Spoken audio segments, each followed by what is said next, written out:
Okay, let's jump right in. Welcome to today's Explainer, where we are going to unpack a source's incredibly deep textual investigation into one of the most famous, most debated quotes in all of human history. You know, whether you're coming at this from a theological angle, a purely historical one, or you're just a massive fan of ancient literature, the way these ancient texts intertwine is just fascinating. The source material we're analyzing today lays out a seriously compelling argument about how to properly read and decode these ancient writings, specifically focusing on the events of the crucifixion. To really grasp the source's arguments, we are going to track these ancient connections step by step. We'll start with the paradox on the cross, then move into decoding Psalm 22, look at the Genesis prophecy, explore the concept of a voluntary sacrifice, and finally, wrap up with the ultimate fulfillment. All right, starting off with part one, the paradox on the cross. We've got to begin our textual investigation with this central, glaring paradox. My God, why have you forsaken me? Now, if you're even a little familiar with the historical account of the crucifixion, you undoubtedly recognize those agonizing words. The source points out that this famous cry of despair is very often used by skeptics to argue that Jesus couldn't possibly be divine. And honestly, the reasoning makes sense on the surface, right? It usually goes like this. If he were truly God, why would he be crying out in such absolute agony? If he actually had divine power, couldn't he have just saved himself right then and there? It really does read like an admission of total defeat. So that begs the question, does this quote actually disprove his divinity? Well, here is the twist. The source argues that this very line is actually one of the absolute strongest proofs of his divinity. But how in the world could a cry of defeat prove divine power? To answer that, we have to look really closely at how people in the ancient world actually communicated and referenced their sacred texts.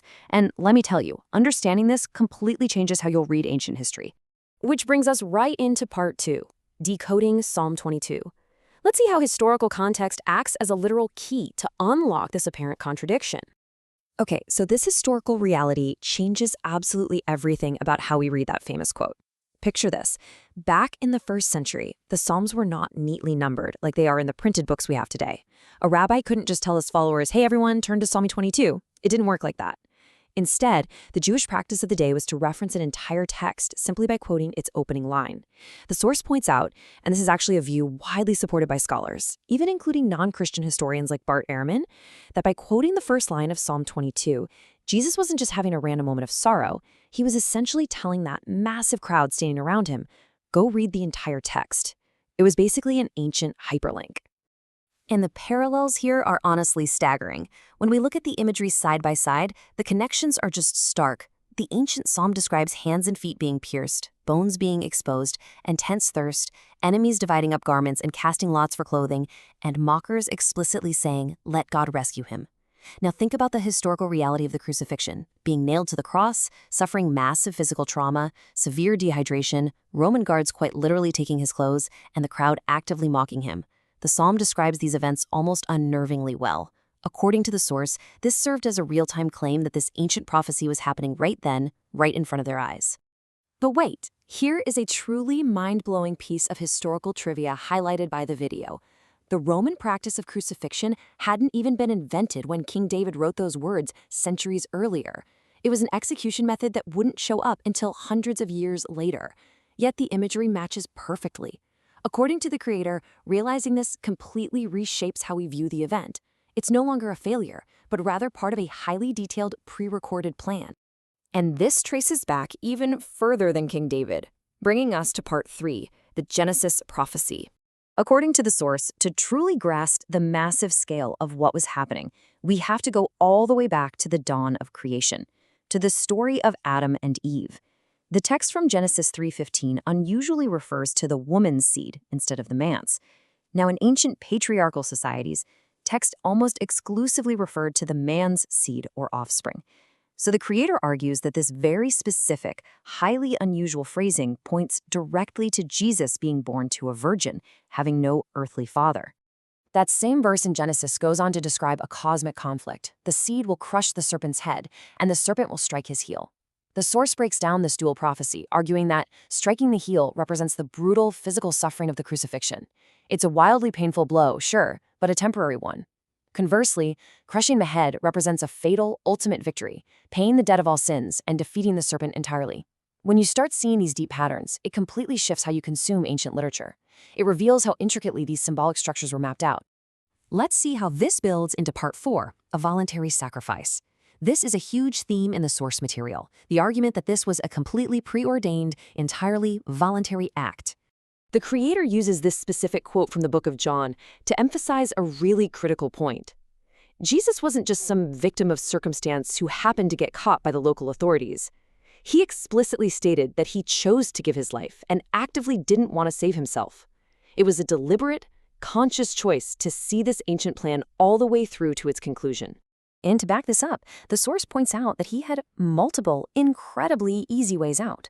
During his arrest, he actually stopped his disciple Peter from fighting back. He explicitly claimed that legions of angels were standing by to rescue him if he simply asked. But instead, he stated that the writings in the Law of Moses, the prophets, and the Psalms absolutely had to be fulfilled.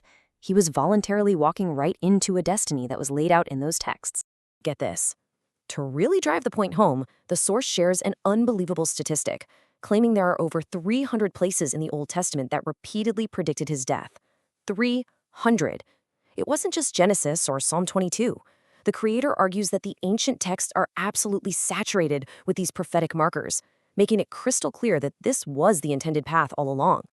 Finally, let's explore part 5, the ultimate fulfillment, and see how the source ties all these ancient textual threads together into one massive conclusion. Remember how we started by talking about that famous, agonizing cry from the cross, quoting the beginning of Psalm 22? Well, the source beautifully points out that if you follow the historical breadcrumbs and actually read the rest of Psalm 22, it reveals that the text doesn't end in despair at all. While it definitely begins in agony, the psalm concludes in absolute victory, deliverance, the spreading of good news, and worldwide worship. The entire story flips from darkness to light. When you map out the massive historical span of this textual argument, it's pretty wild. We start with Genesis and the prophecy of the seed right at the beginning of recorded history. Then we move centuries later to King David writing down the incredibly specific details of Psalm 22. Fast forward to the 1st century, and we see the physical crucifixion mirroring that exact imagery. And finally, we reach the ultimate fulfillment on the 3rd day with the resurrection and victory, completely mapping to the triumphant ending of that very same psalm. As we wrap up today's explainer, I want to leave you with this thought. How does understanding these ancient, intricate cross-references change the way we read historical texts?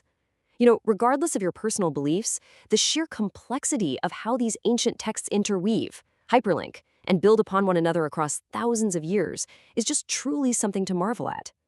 It reminds us that reading at a surface level often means we are missing out on an incredibly rich, coded tapestry underneath. So keep questioning what you read, keep looking for those deeper connections, and thank you so much for learning with me today.